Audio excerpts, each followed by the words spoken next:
Hola, buenas tardes. Si me pueden confirmar aquí por el chat que si me escuchan, se los voy a agradecer. Perfecto, gracias. Bueno, pues muy buenas tardes. A nombre de Mexicana de Becas, les doy la bienvenida a esta sesión nombrada La educación de tus hijos, una de las mejores inversiones que puedes hacer. Les pido a los asistentes aquí en Zoom, de la misma forma quienes nos ven desde Facebook, que por favor durante la transmisión coloquen cualquier pregunta, cualquier comentario, vamos a buscar dar respuestas a todas ellas. Y bueno, hemos escuchado en diversas ocasiones que la mejor herencia que nos pueden dejar nuestros padres justo es la educación, y sin duda es el regalo más preciado, pues es la base con la cual nosotros podemos construir nuestro propio camino, nuestro propio futuro. Y parte de esta educación es la educación universitaria, y probablemente algunos de los que nos están viendo tienen hijos pequeños y para que llegue ese momento pues faltan muchísimos años. Pero justo esta es una de las razones por las cuales prever una educación es la decisión más importante, incluso en estos momentos, en tiempo de pandemia, y justo de esto ahorita vamos a platicar en la entrevista. Vamos a hablar sobre las razones por las cuales debemos prever la educación superior, así también como cuál es el panorama educativo, incluso laboral, al cual se van a enfrentar nuestros hijos, e incluso ya estamos viviendo desde ahora, y por qué debemos planear la educación y qué debes de tomar en cuenta para hacerlo. Y justo para esto nos acompaña Raúl Martínez Solares Piña, quien es politólogo, mercadólogo, financiero, especialista en economía conductual. También es profesor en la Facultad de Economía en la UNAM, es columnista en el periódico El Economista y actualmente funge como CEO de Fibra Educa, el cual es el primer fideicomiso de inversión de bienes raíces que atiende al sector educativo en el país. Y también es el presidente del Consejo para el Fomento del Ahorro Educativo aquí en Mexicana de Becas. Bienvenido, Raúl. Hola, Rebeca. Gracias por la oportunidad de platicar con todos. Perfecto. Bueno, pues me gustaría comenzar por preguntarte, justo derivado a la pandemia, ¿cuál es el panorama educativo para el país, el panorama económico, perdón, y cómo es que afecta justo al sector educativo este panorama económico? Bueno, primero, para empezar en la parte económica, hay que recordar que el efecto de la pandemia en términos económicos tiene varias dimensiones y consecuentemente tiene distintas naturalezas en términos del impacto que va a enfrentar. La pandemia tiene una característica que nunca se había presentado y es que provoca un cierre de la actividad de las personas a nivel mundial, no solo en México, sino de sus principales socios comerciales y de sus principales, digamos, mercados a nivel internacional. Entonces, en ese sentido tienes ese doble efecto. Por un lado, aquellas empresas que producían para que Estados Unidos a su vez comprara o vendiera en otras partes del mundo, ese mercado se cierra. Una parte muy importante de la actividad comercial en México también se cierra. Entonces, las personas dejan de consumir cotidianamente. Y en un país como México, donde el Producto Interno Bruto está alimentado de una serie de factores, dos que son muy importantes, son sus exportaciones, particularmente las no petroleras, todo lo que se relaciona con mercado de exportación, pensemos en el sector automotriz, que se frena por completo, y por otro lado el consumo, lo que las personas en México consumimos, que alimenta, digamos, la producción de bienes y servicios. Entonces, en este sentido se da un sentón a la actividad económica, prácticamente se cierra, y se produce una caída estrepitosa de la actividad económica, que tiene otra vez muchas dimensiones. Tiene una dimensión inicial en el empleo. Muchas empresas que cierran, que tienen una planta de empleo no necesariamente formal, no necesariamente estable en muchos casos, acaban por despedir a sus empleados.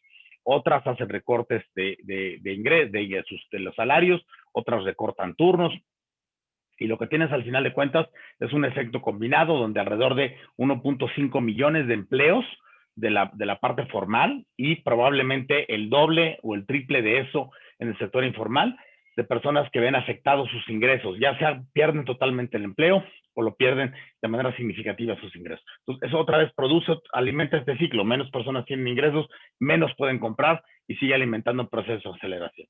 Como consecuencia de esto, aun cuando después empieza un proceso de reactivación, la estimación es que la economía mexicana en este año, la parte del Producto Interno Bruto, que es la medida, por mucho que se la critique, la medida más puntual, digamos, para medir la actividad económica de un país, va a caer en alrededor del 10%.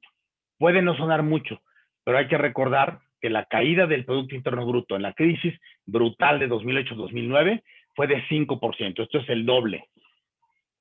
Algunas estimaciones empezaron pensando que iba a caer el 5, el 6, el 7, llegaron al 10. Algunas otras han empezado, digamos, a moderar ese pesimismo y hablan de que probablemente la caída nada más sea del 9%, pero lo que estamos viendo es otra vez, producto de la pandemia a nivel global, un nuevo fenómeno de rebrotes, en Europa particularmente, en México hemos visto incluso un crecimiento otra vez de los números de los contagios, y esto es que está provocando. Estamos viendo otra vez en algunas economías europeas, probablemente lo veamos en Estados Unidos en algunas ciudades, nuevas medidas de cierre. Francia decretó otra vez un cierre muy importante de la actividad, muy parecido al que tuvieron en el pasado. Algunas ciudades italianas están cerrando también actividad. Inglaterra está cerrando actividad durante las noches. Esto va a provocar no de la misma magnitud, pero otra vez una contracción. El mismo país. En México hemos visto que algunos estados están moderando, digamos, su tasa de contagio, han vuelto a tener que poner semáforo rojo. Entonces, el panorama para todo el año es una caída importante de la actividad económica que va a producir muchas personas sin empleo, va a producir una caída importante de los ingresos de las personas y de las empresas. Muchas empresas pequeñas y medianas están desapareciendo y van a desaparecer, recordando que en un país como México, el mayor empleador son precisamente las empresas pequeñas y medianas. Entonces, vamos a ver un panorama bastante negativo al final del año, por una caída del empleo, una caída de la actividad económica, y adicionalmente, como diría del dicho, eran muchos y parió la abuela, estamos viendo un repunte de la inflación que, sin llegar a ser tan problemática como fue en algunas décadas anteriores, sí se sale de los márgenes previstos por el Banco de México, y esto que tiene que ver en gran medida pues con que se están rompiendo cadenas de suministro en algunos productos y servicios, y eso hace que se encarezcan. Entonces, estamos cayendo. Una caída de la economía con un ligero repunte de inflación. Es un escenario muy complicado para el país, para la economía, para las familias, para los individuos, y esto genera, digamos, un panorama complejo que se refleja en la parte educativa que tú ya señalabas. ¿Qué vemos en la parte educativa? Lo que vemos es escuelas cerradas que están teniendo que responder con mayor o menor eficiencia por su infraestructura, por su conocimiento, por su velocidad de respuesta al reto de dar clases online, ¿no? Que no es fácil. No todas las carreras, no todas las escuelas tienen las plataformas o el material o la currícula adaptada, o maestros que son muy buenos dando clase presencial no necesariamente se sienten cómodos dando clase online, y eso evidentemente genera una afectación. Entonces también vamos a ver muchas escuelas que, producto de esta tremenda afectación que está haciendo que muchas familias decidan dejar de pagar, o porque no pueden o porque no ven un valor agregado, dejen de pagar la colegiatura, y eso va a generar también una afectación, digamos, al sector educativo como lo vemos hoy, probablemente con reacomodos, pero también con una afectación que en el tiempo necesitamos compensar las familias con mejor educación para nuestros hijos, porque esto es una coyuntura, y en el largo plazo las necesidades de educación para los jóvenes en nuestro país son las mismas, si no es que más exigentes, en términos de un mercado laboral más complejo. Claro, y justo de estos cambios que estamos viviendo, pues totalmente también va a pegar en la parte de qué carreras son las que van a tener empleo en un futuro, qué habilidades son las que van a buscar los empleadores, y es algo que desde ya tienen que ir viendo los papás en esta parte de hacia dónde orientar a sus hijos, ¿no? Incluso también en las escuelas. Y bueno, justo desde Mexicana de Becas, ¿no? Durante estos 28 años que tenemos de existencia, hemos promovido el ahorro educativo, justo pensando o proyectando que va a haber cosas en un futuro que no se pueden controlar. Hablamos incluso de salarios promedio en los que pueden recibir un joven con universidad o con un título universitario versus quienes no tienen, qué carreras del futuro, como ya lo mencioné. Pero ¿por qué es importante prever un ahorro, ya hablando en específico para la universidad, de los hijos cuando estos son pequeños?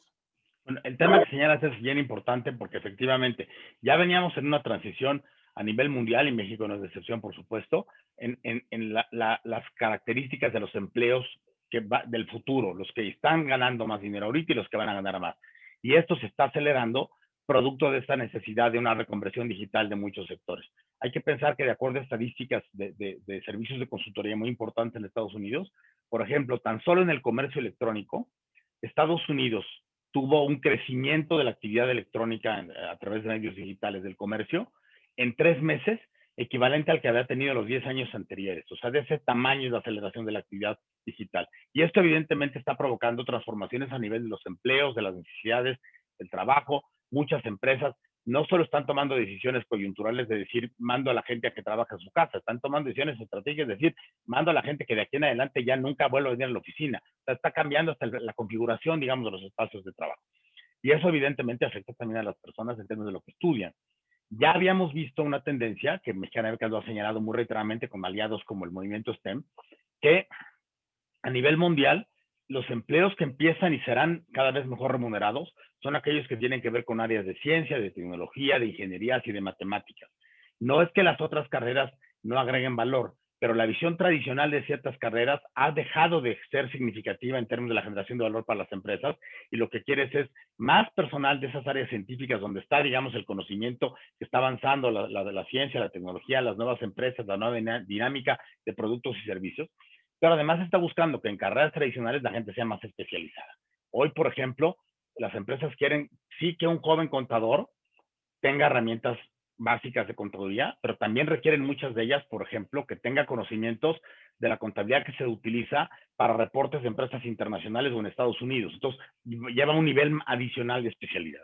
Hoy muchas actividades humanas que antes pensábamos que eran ajenas a los temas relacionados con la programación, hoy no se conciben sin programación. Entonces, por ejemplo, un joven diseñador hoy que sea muy bueno solamente diseñando, va a tener una desventaja respecto de un diseñador que tenga además elementos de programación que le permitan buscar empleos donde acompañe esas actividades. Entonces, el tema de tener mucha claridad de qué es lo que está demandando el mercado laboral, adicionalmente de qué puede estudiar y tener una buena orientación vocacional, eso es fundamental. Y gran parte de lo que tenemos como herramientas para hacerlo es precisamente lo que señalabas, que hace Mexicana de Becas, a través de mecanismos, ya sea de plataformas propias de orientación vocacional o de alianzas que permiten con las universidades con las que también se tienen acuerdos o con otras organizaciones, darles una base muy sólida para que en primer lugar tengan información muy puntual de cómo está comportándose el mercado laboral hacia el futuro.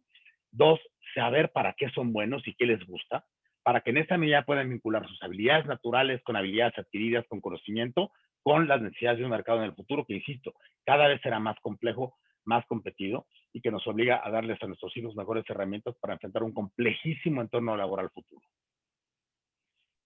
Totalmente. Y hace un momento que mencionabas esta parte del movimiento STEM, que ahorita, o bueno, en los últimos meses ya agregaron la palabra A, que refiere a toda la parte de artes, esto de tener también habilidad de comunicación, ¿no? Que también es muy importante, y de gestión de equipos de trabajo. Y bueno, algo que también hemos hablado mucho, que todo el tiempo hablamos en Mexicana de Becas, justo es esta parte de mecanismos de ahorro, ¿no? De diferencias que hay entre uno y otro, el por qué un fideicomiso específico para la educación, pues tiene ciertas ventajas, ¿no? Porque es especializado y tiene un objetivo específico en educación. Y me gustaría que justo nos hablaras, nos explicaras o los mencionaras cuáles son estos otros instrumentos y sobre todo las principales diferencias que tienen estos instrumentos con el fideicomiso educativo que promovemos desde Mexicana de Becas. Claro, si pensamos puntualmente, digamos, la mejor recomendación cuando uno ahorra es buscar un producto de ahorro, un sistema de ahorro, un vehículo de ahorro, un activo de ahorro o de inversión que esté casado, digamos, en términos de ciertos principios con el propósito fundamental del ahorro. Y eso nos lleva de origen a decir, el mejor ahorro, la mejor inversión es la que tiene un propósito definido. Cuando ahorramos en abstracto, en ocasiones las personas tendemos a ser menos eficaces y menos cumplidas, digamos, en ese ahorro. Y dos, tenemos que buscar que ese vehículo de ahorro esté casado con el objetivo. Si yo estoy pensando en ahorrar para mis vacaciones del año que entra, necesito un vehículo muy líquido, de muy corto plazo, que tenga ciertas ventajas, preferentemente que me ayude a obtener descuentos en un viaje. Si estoy pensando en ahorrar para el retiro, necesito un horizonte, un vehículo muy especializado, que tome más riesgo, que sea de más largo plazo, porque el horizonte de mi retiro es más largo, que sea muy confiable, que tenga una estructura de inversión también muy adecuada a los temas de retiro. Si estoy pensando en ahorrar para la educación y, como es el caso de la mayoría de las familias que ahorran en Mexicana de Becas, mis hijos son pequeños, ¿no? De menos de 10 años, la mayoría entre 4 y 6 años, necesito un vehículo de ahorro que de entrada tenga ese horizonte de tiempo, donde yo voy a ahorrar con mi familia para el futuro educativo de mi hijo o de mi hija durante los siguientes 14 o más años, que es típicamente la edad en la que se entra a la Universidad de México, es 18 años. En segundo lugar, necesito que sea un vehículo que tenga una trayectoria hacia atrás.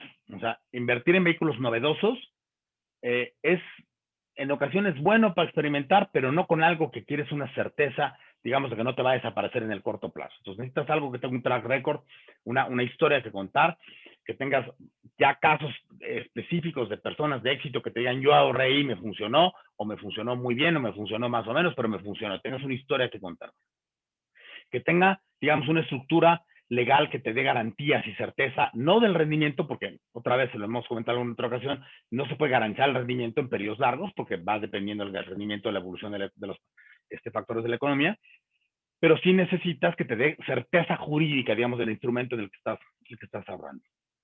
Y preferentemente que te agregue beneficios por esta ocasión de ahorro. O sea, casi siempre buscamos que esta intención, este sacrificio, esté aparejada con premios. Entonces, bajo esa premisa, hay varios, digamos, formas en las que se puede ahorrar para este tipo. Uno puede ir a ahorrar de manera natural en una de las muchísimas sociedades de inversión que existen en este país. ¿Cuál es un tema? Hay que seleccionar la adecuada, tanto en duración como en consistencia del rendimiento, como en conocer muy claramente qué es lo que está dentro, porque hay tantas que a veces no resulta sencillo y a veces los responsables dentro de las áreas comerciales de las entidades financieras no necesariamente saben tanto o son tan explícitos para decirnos cuál es la que más nos conviene. Entonces, esa tarea de buscar cuál es la más adecuada, no necesariamente estamos preparados para hacerlo.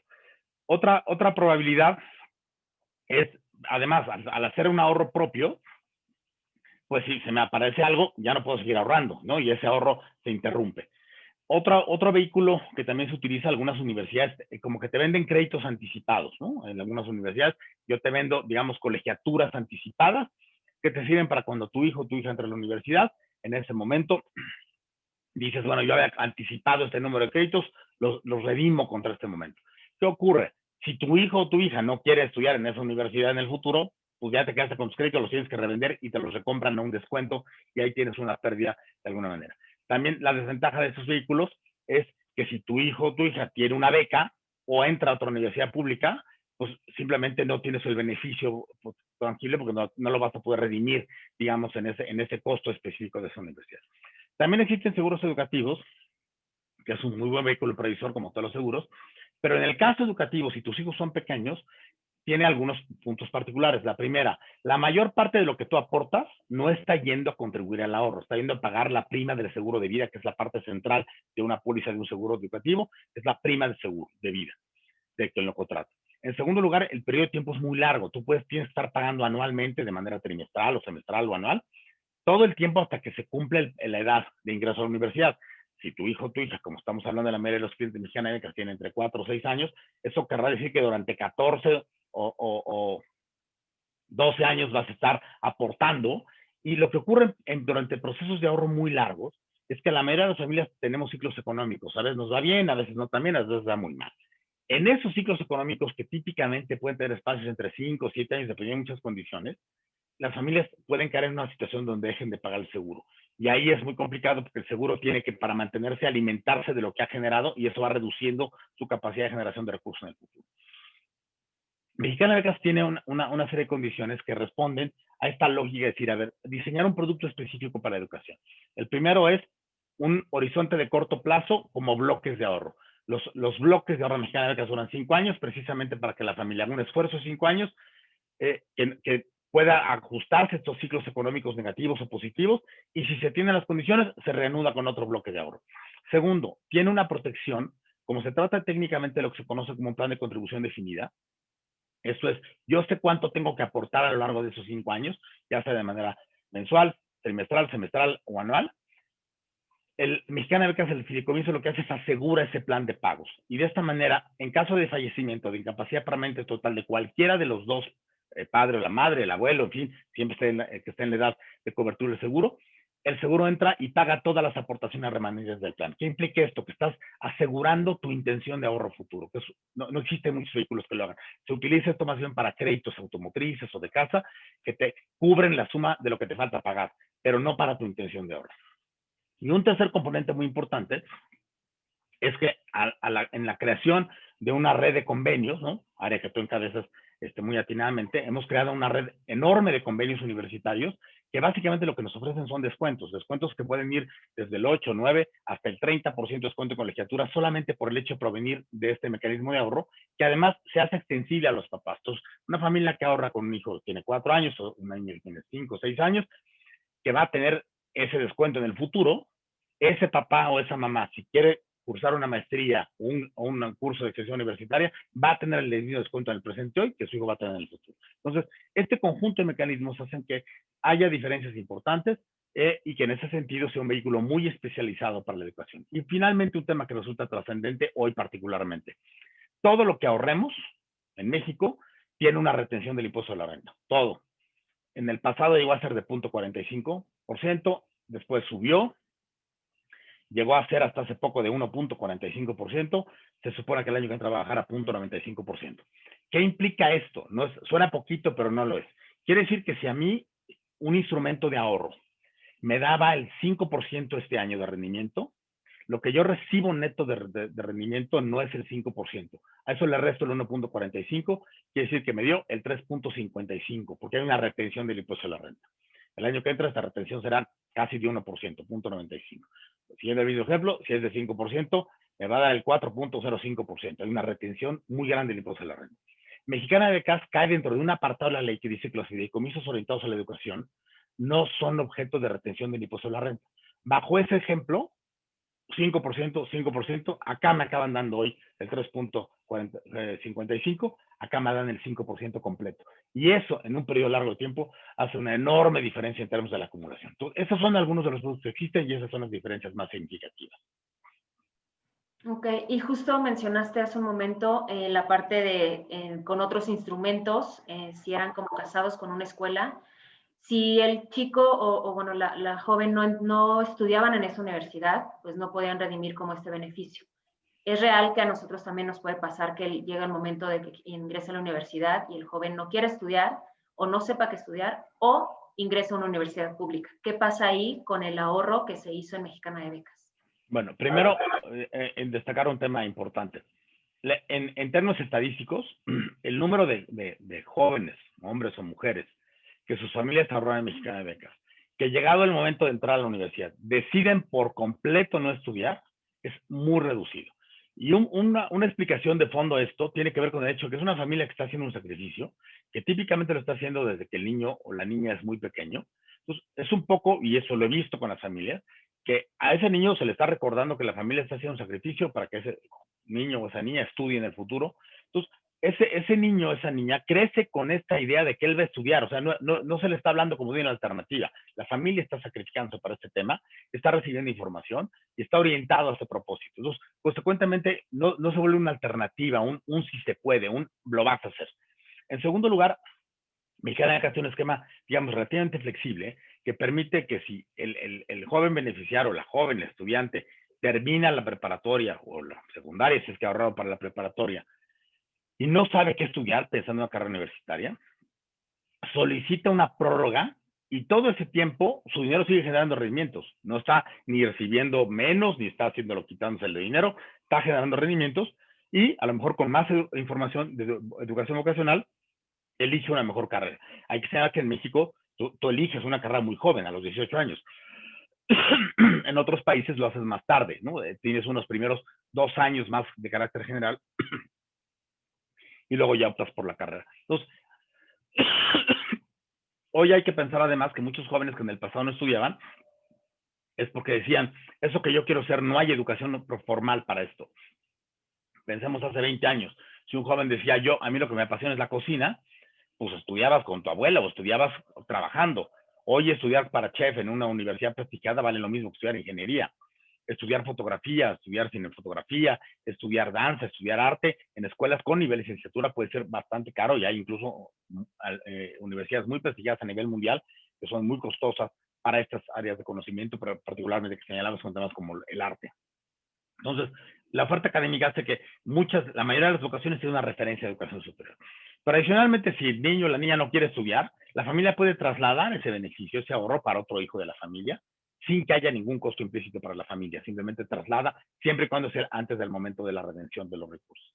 Y por último, el peor escenario, si no quiere y necesita cancelar, sí hay una penalización de los rendimientos que ocurre dependiendo del momento específico de los años, del momento de la redención. Si empezó a redimir, hay una retención una penalización de los rendimientos, porque es un producto diseñado para llegar a su propósito y evidentemente tiene una penalización en parte vinculada con el tema fiscal que comenté anteriormente. Perfecto. Bueno, les recuerdo a quienes nos están viendo aquí en Zoom y también en Facebook que pueden ir escribiendo sus preguntas. Vamos a ir contestándolas a la par y al final, bueno, pues también vamos a dar como un espacio abierto para cualquier otra pregunta que no se haya resuelto durante la plática. Justo hace un momento mencionabas, Raúl, la parte de lo que la ley dice sobre el impuesto sobre la renta y que ha estado habiendo cambios.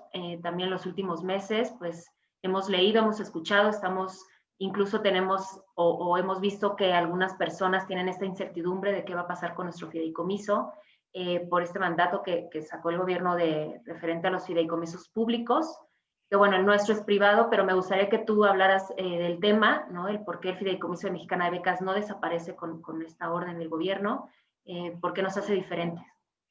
Claro.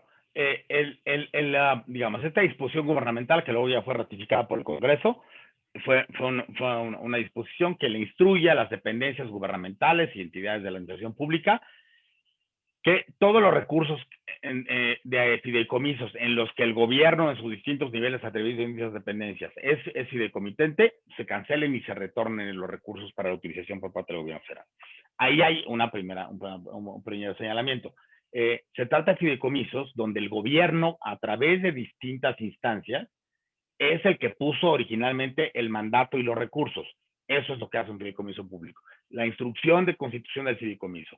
Los recursos originales de creación del fideicomiso son recursos públicos, ¿no? Y eso en principio lo vuelve un fideicomiso público y lo hace completamente diferente de un fideicomiso como el de Mexicana de Becas, porque en el fideicomiso de Mexicana de Becas se constituye de arranque con una aportación de Mexicana de Becas, ¿no? Hace casi 30 años, 27 años, 28, siempre se me olvida ya cuando nos digamos, hace esta constitución, pero es una entidad privada, y después, ¿qué es lo que constituye esos 3,000 millones de pesos que tiene el Fondo Mexicano de Becas? El ahorro de las familias, más los rendimientos que genera el ahorro de las familias.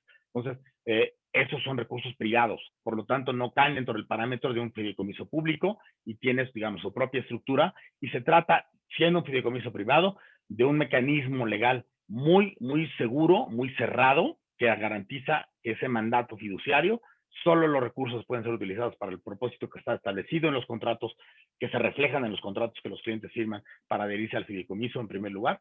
Y segundo, que se traduce en última instancia en que ni siquiera Mexicana de Becas puede desaparecer el fideicomiso, porque es un fideicomiso que tiene un mandato irrevocable y que además los dueños del fideicomiso, cuando un cliente, una familia firma su adhesión, firma como fideicomitente adherente, que en términos legales quiere decir que es dueño de un cacho del fideicomiso. ¿Cuál cacho? El tamaño de la contribución que va a ir creando en el futuro. Entonces, ese fideicomiso es inextinguible, es inembargable, es privado y no puede ser extinguido ni siquiera por un mandato de esa naturaleza como el que ha señalado recientemente el gobierno. Perfecto. Hoy acá nos preguntan de qué pasa con el dinero si al niño le pasa algo y no llega el momento para cobrar su ahorro, o más bien para recuperar su ahorro, o si alguno de los padres llega a fallecer en el periodo en el que están haciendo el ahorro. Como señalaba, en caso que cualquiera de los dos asignantes, que típicamente se llaman los dos suscriptores, estén en su fase de contribución, en cualquiera de los dos tengan fallecimiento o incapacidad probablemente total, lo que hace es que se muestra la evidencia, evidentemente, de defunción o una manifestación de incapacidad permanente de un organismo autorizado de seguridad social o de seguridad de salud, como puede ser el Instituto Mexicano del Seguro Social, por ejemplo. Y ante eso, Mexicana de Becas se voltea con la empresa aseguradora que tiene contratado este seguro de esta cobertura y le dice, este cliente, con este plan de pagos, está enfrentando esta condición. Entonces, la aseguradora se voltea y todo lo que faltaba por pagar, lo aporta. Y ese plan se cierra para ese niño. ¿Qué quiere decir que se cierra? Ya nadie lo puede cancelar y queda específicamente cerrado para ese niño en concreto, ¿no? Que es una idea donde se está protegiendo la intención de los padres originales que contrataron, de que ese niño sea el que sea el beneficiario de esos recursos. Entonces, eso como una primera respuesta a lo que señalabas. La otra es, ¿qué pasa si al que le ocurre algo es al niño? Bueno, en ese lamentable caso, procede técnicamente una cancelación, pero lo que se hace en los casos que ha ocurrido es que se presenta al Comité Técnico del Fideicomiso y en esos casos típicamente lo que se hace es no se aplica la penalización y se devuelven los recursos ahorrados constituidos con sus rendimientos a la familia del niño que haya lamentablemente, en este caso, por ejemplo, fallecido. Perfecto. Mira, justo aquí nos pregunta una suscriptora que ya está por concluir su primer bloque, o bueno, su bloque de aportación, que es de 5 años. Pregunta, ¿cuántos bloques más puede ahorrar? Yo creo que aquí sería bueno explicar también cuál es la edad máxima o mínima del niño o de la niña para que ingrese al plan de ahorro. Claro, la edad máxima para ingresar al plan de ahorro de universidad es 10 años. La idea es que tenga tiempo para que, en primer lugar, estimulamos el ahorro desde temprana edad, porque el tiempo es el mejor aliado para el ahorro, porque nos da un proceso más largo de generación de rendimiento. Pero si pensamos en un niño que tiene, una niña que tiene, está recién nacido, contrata el primer plan, termina cuando tiene 5 años, puede contratar un segundo bloque, que va a terminar típicamente cuando está cumpliendo los 10 años. Si lo alcanza antes de que cumpla los 10 años, puede contratar hasta un tercer plan, ¿no? Entonces, estamos hablando el de 0 a 5, el de 5 a 10, y eventualmente podría incluso contratar un plan adicional de esta naturaleza, ¿no? Así es. Y bueno, también nos pregunta, justo también nuestra suscriptora, esta parte de los beneficios que mencionabas de convenios, ¿dónde los puede ver? También si puedes hablar un poco de quién puede hacer uso de estos beneficios, no solamente es el niño para el cual fue contratado el plan, dado que, bueno, aquí menciona nuestra suscriptora que está interesada en estudiar una maestría, ¿dónde puede consultar o cómo podemos ver? Claro, en la página web de Mexicana de Becas, lo estaba queriendo abrir, pero no sé qué le pasa a mi máquina. En la página web de Mexicana de Becas hay una parte específica donde se hace referencia a los convenios. Si alguien les pudiera poner en el chat o dentro del propio sitio de Facebook Live el link, ahí entran y ven los convenios. Es un sitio dinámico. La mayoría de las veces estamos aumentando, en ocasiones alguna institución superior cambia y desaparece su convenio, pero más bien lo que hacemos es aumentarlo. Hoy tenemos cerca de 52 convenios nacionales y a través de distintas instituciones tenemos un alcance como de 600 convenios a nivel internacional, además con alianzas con otras empresas, con prestadores de servicios de clases de inglés o de centros de idiomas, empresas como librerías, como ópticas, ¿no? Eso por un lado. Por el otro lado, lo que decía yo es que el beneficio se pensó originalmente para los niños o las niñas que van a estudiar, pero nos dimos cuenta que el periodo entre que la familia ahorraba y que iba a hacer beneficio, usar ese beneficio de un descuento en una universidad era muy largo. Entonces, actuamos en dos maneras, tanto como para beneficiar a los centros universitarios como para ayudar a los padres de familia por su intención de ahorro. Logramos que estas universidades trasladaran ese beneficio para los propios padres de familia o la familia extendida, o sea, también los hermanos. Pues en ese sentido, si tiene un descuento con una institución de educación superior del 20% para el futuro, el papá, la mamá o un hermano pueden utilizar el mismo descuento en el presente para cualquiera de las esquemas o niveles educativos contemplados en el convenio que pueden contratar de esta manera. Oye, también preguntan si antes de concluir ese bloque de 5 años, si pueden contratar otro plan a la par o tienen que esperar que termine el primero. Pueden hacer varias cosas. La primera, si tienen más recursos, pueden adelantar el pago y terminarlo y empezar uno nuevo, o pueden abrir uno segundo lateral. ¿A qué me refiero? Por ejemplo, hay familias que hacen un plan de ahorro mensual, están ahorrando mensualmente y de repente les cae un dinero, o se dan cuenta que pueden canalizar una parte de su aguinaldo, por ejemplo. Entonces, ¿qué hacen? Abren un segundo plan paralelo, pero en este caso de carácter anual. Entonces, tienen el plan que pagan mensualmente y abren un segundo plan anual. Durante 5 años están canalizando una parte del aguinaldo. De esta manera, cuando el niño o la niña llega a su edad, tiene dos planes, eso no genera ninguna ineficiencia en términos de cobro, digamos el cobro es el equivalente, es el mismo, y acaba llegando, o sea, cada uno nos cobra por separado, pero el hecho de que sean dos no genera un cobro mayor que si hubiera sido uno más grande, a lo que me refiero, y en ese sentido, los dos planes serán redimidos al momento donde entre el niño o la niña a la educación. Perfecto. También nos preguntan de qué pasa si la familia tiene un contratiempo y bueno, ahorita justo al principio tú mencionaba esta parte de desempleo y de que se han reducido los ingresos. ¿Qué pasa si no pueden continuar aportando a su plan? ¿Qué pasa con estos casos? Normalmente lo que sugerimos y lo que insistimos muchísimo es que no cancelen, que pidan una prórroga y hacen una prórroga en la aportación. Entonces, lo que hacemos es decirle a la familia, está bien, suspende tus aportaciones y nosotros durante un tiempo entendemos la dinámica, por ejemplo, del empleo. Cuando recuperas tu empleo, reanudas tus aportaciones. ¿Qué es lo que dejamos claramente constancia? Que ese tiempo que no se hicieron aportaciones, evidentemente no hay una aportación y la proyección, que siempre es una proyección, nunca es garantía de lo que estimábamos que en el futuro se recibiera, cambia porque hubo una interrupción del flujo de las aportaciones. No del rendimiento de lo que ya tenía, pero sí del flujo de las aportaciones nuevas. Pero eso puede ocurrir y de hecho ha ocurrido, pero Mexicana de Becas, particularmente en los últimos meses, diseñó un plan específicamente para apoyar a las familias que enfrentaran esta dificultad, para decirle, no lo canceles, suspéndelo o disminuye temporalmente tu aportación, luego la reanudamos, pero para que en medio de esta incertidumbre sostengas tu intención de ahorro y apoyes el futuro educativo de tus hijos. Claro. Oye, ¿y hay un mínimo de ahorro? ¿Hay planes con una aportación mínima? No hay un mínimo como tal. Yo a veces puedo sonar un poco brusco, pero la respuesta que doy es lo mínimo es lo mínimo que queremos apoyar a nuestros hijos en el futuro. O sea, el ahorro de todo lo que importa no se hace con lo que nos sobra.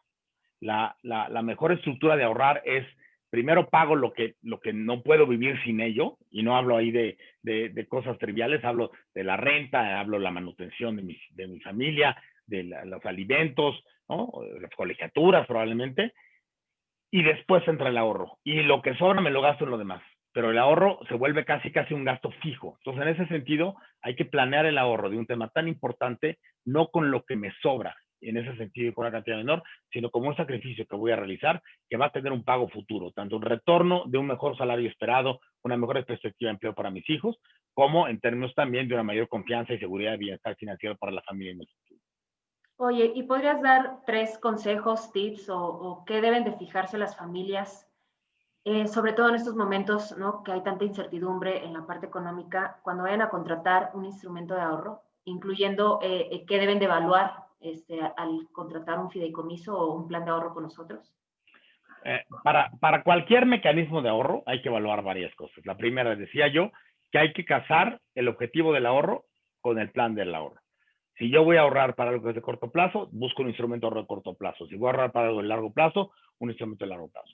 Segundo, en términos de vinculación, es si el objetivo del ahorro es algo muy importante, que tiene mucha certeza de que ocurra, necesito un vehículo de ahorro o de inversión que también tenga mucha certeza en el cumplimiento, no del objetivo de rendimiento, porque nadie puede garantizar un rendimiento como tal, pero sí de los parámetros, digamos, de variabilidad de ese rendimiento de riesgo. ¿A qué me refiero? Si yo estoy ahorrando un dinero que heredé y que me sobra, pues igual lo invierto en fondo de inversión de alto riesgo, que me puede dar mucho dinero, pero también puede tener pérdidas muy importantes. Si estoy ahorrando para algo tan importante como la educación de mi hijo, necesito un producto que tenga un rendimiento mucho más conservador, pero también un riesgo mucho más acotado. Entonces, en ese sentido, también hay un segundo elemento. También, precisamente, se trata de un ahorro que representa un sacrificio para las familias, necesito un vehículo que me dé mucha certeza jurídica, que me dé mucha certeza de la estructura con la que opera, de que no me quiera vender espejos. En México, desafortunadamente, a pesar de la regulación que existe, nunca faltan de repente cajas de ahorro, o ha habido instituciones como FICREA en el pasado, que prometían rendimientos altísimos y al lapso de 1 o 2 años resultó que estaban defraudando a todo el mundo. En términos de inversión, un rendimiento prometido demasiado alto siempre nos debe hacer sospechar, sobre todo si nos dicen que no tiene riesgo. No existen rendimientos altos sin riesgo en ninguna parte del mundo. Si hay inversiones en otra parte del universo conocido, tampoco. O sea, siempre el rendimiento, si es alto, es porque yo asumo que trae un riesgo implícito, por lo tanto, el que está dispuesto a invertir conmigo le tengo que pagar un premio mayor. Entonces, un rendimiento conservador está asociado a márgenes de riesgo mucho más tolerables que un tema de más especulación financiera. Y por último, debo de buscar instrumentos de ahorro que me permitan sostener mi intención, que me ayuden a facilitar a través de un plan de contribución, que yo sepa cuánto tengo que aportar, y con el caso de Mexicana de Becas, que me agreguen premios alrededor. ¿Cuáles son esos premios, descuentos y otros mecanismos que premien el esfuerzo de futuro? Vi una pregunta por ahí que señala que si cada bloque de ahorro en estos tiene rendimiento diferente. El rendimiento, recuerden que es una función del comportamiento de la economía. En México las tasas de interés van variando. En los últimos años, hace rato estaba haciendo un ejercicio, en los últimos años, la tasa de referencia del Banco de México pasó en principios de 2008, era del 7,5%, llegó a ser del 8,25%, de ahí bajó hasta el 3% a mediados de 2015, luego volvió a subir hasta niveles del 8% por ahí de principios de 2019, y ahora está otra vez en niveles del 4,25%. Entonces, estas variaciones responden a condiciones del entorno económico internacional, nacional, y esto se refleja también como resultado del comportamiento de la inflación. Cuando la inflación sube, las tasas de interés tienden a bajar para frenar la inflación, pero normalmente la acompañan un rato. Entonces, las tasas de interés muy altas reflejan inflaciones altas, lo cual no es bueno. Entonces, ¿a qué me refiero con esto? Si cada bloque va a tener variaciones en la tasa de rendimiento, porque pues, en los momentos en los que voy ahorrando va a haber variaciones en los distintos años. Si yo hubiera ahorrado en momentos en el pasado donde las tasas andaban en el 8%, pues iba a tener tasas referentes. Si mi segundo bloque le tocan tasas más bajas, va a tener un comportamiento de esa naturaleza, pero cada bloque, digamos, va respondiendo a un modelo de optimización de las inversiones que se realizan.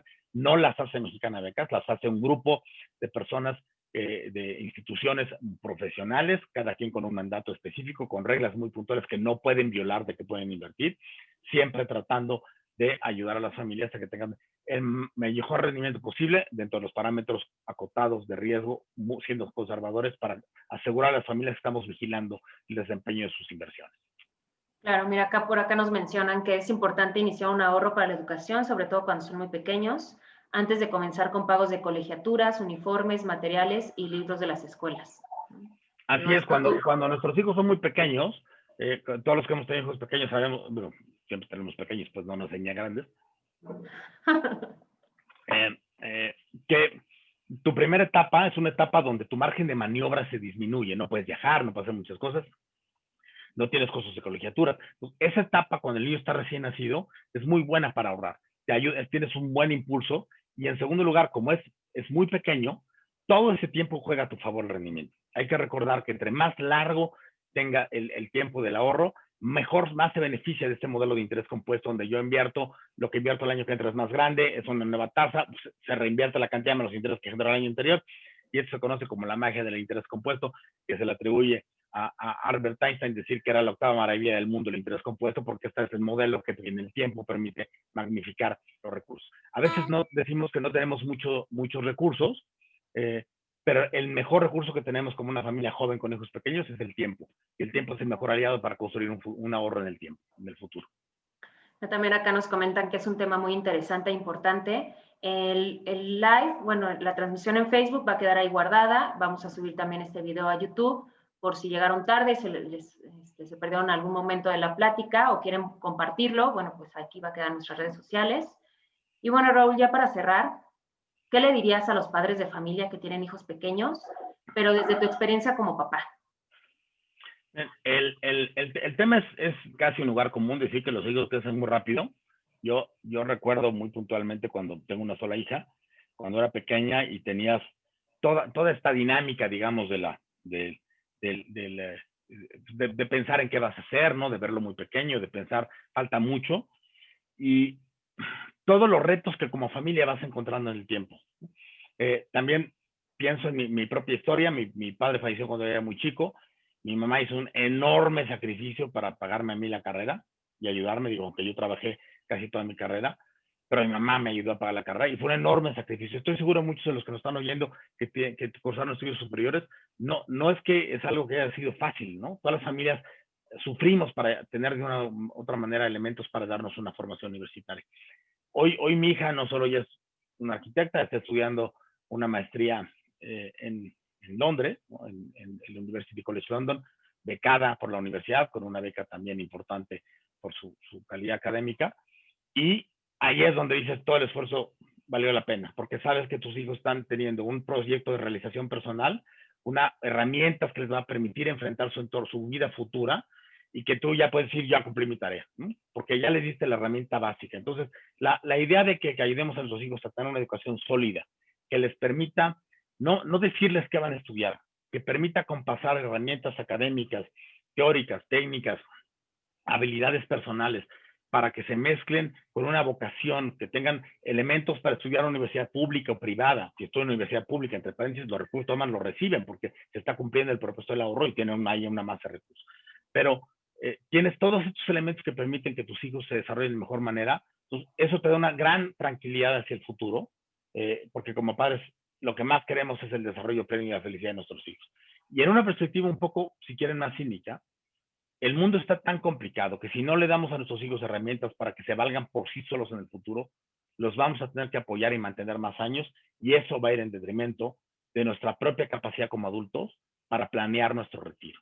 Y en ese sentido es bien importante que tengamos también la visión de ayudar rápido a nuestros hijos cuando son jóvenes, tenemos esta capacidad de ahorro joven, para que luego nos concentremos en la tarea de retiro. Entre paréntesis, por ahí vi que publicaron, tenemos un aliado extraordinario que es Millas para el Retiro, que es una iniciativa para ayudar a las personas a través de sus propios estados de ahorro a ahorrar para el futuro también. Entonces, es bien importante que no todos podemos ahorrar, a veces podemos, a veces no podemos, pero que en la medida de las posibilidades creemos mecanismos y nos apoyemos en instituciones que nos ayuden a construir un mejor bienestar financiero para el futuro de nuestras familias.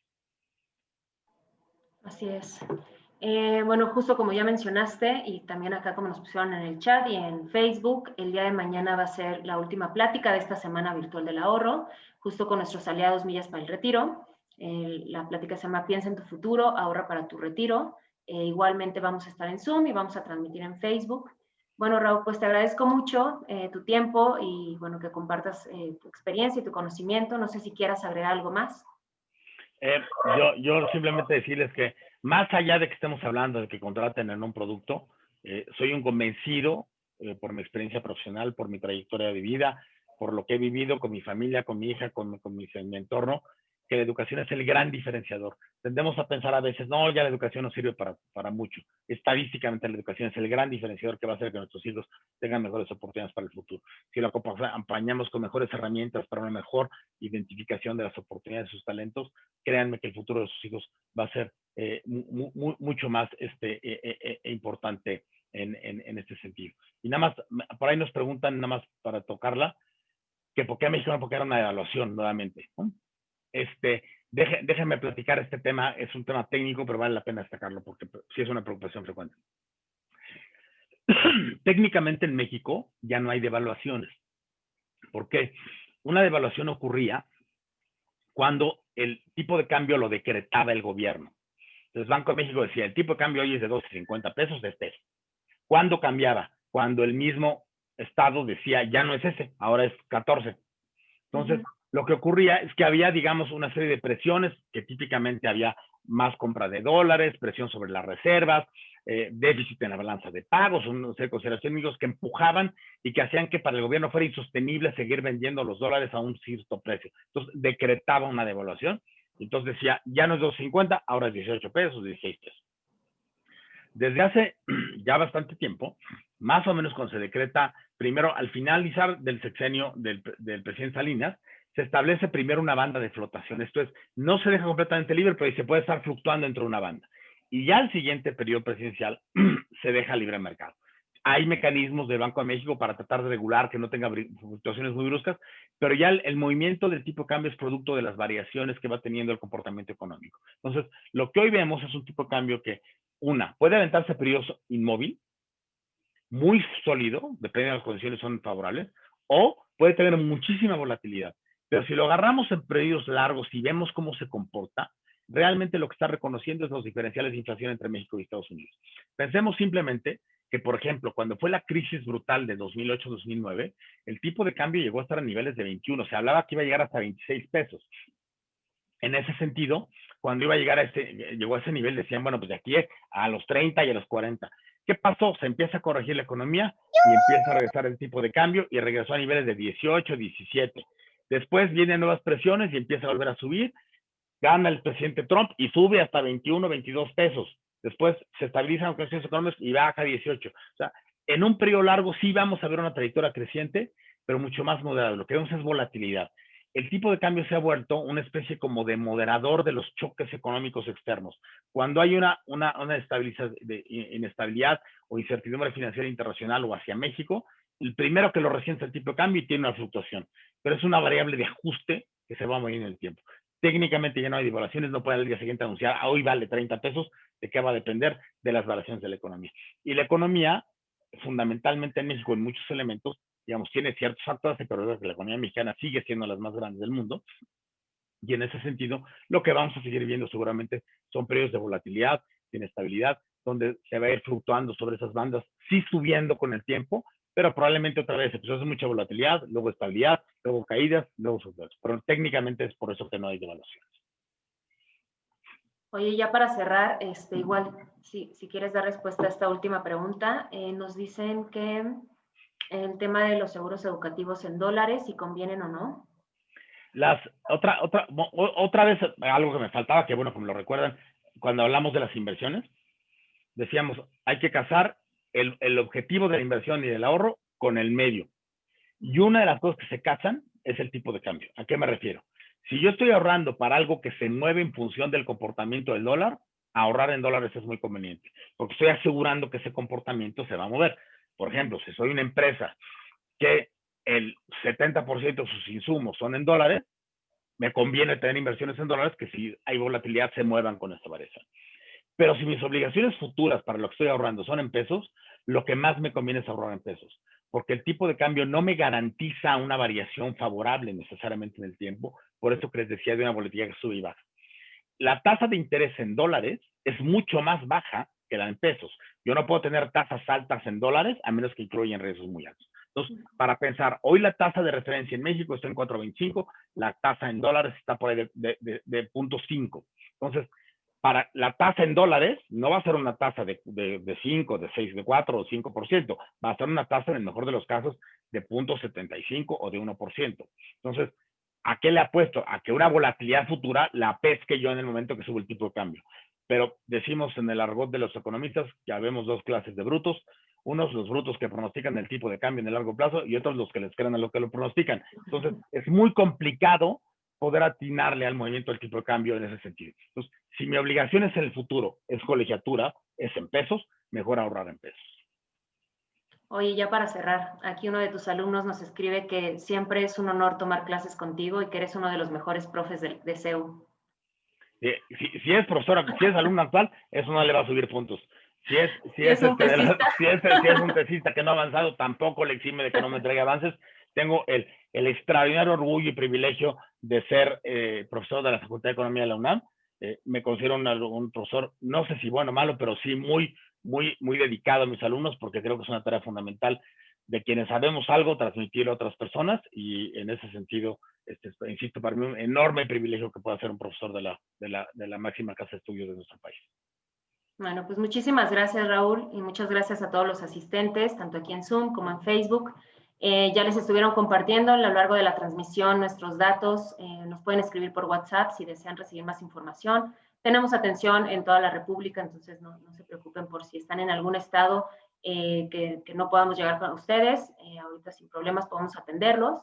También nos encuentran en todas las redes sociales como Mexicana de Becas. Constantemente compartimos información que puede ser muy útil para ustedes en cualquier etapa en la que se encuentren sus hijos. Y bueno, nos encantaría atenderlos y resolver. Si quedó alguna duda o alguna pregunta pendiente por dar respuesta, por favor escríbanos. Y bueno, pues yo me despido. Mi nombre es Rebeca Feria. Gracias, Raúl. Gracias, Mexicana de Becas, también por este espacio. Y nos vemos mañana en nuestra última plática. Que tengan buena noche. Gracias a todos y buenas noches.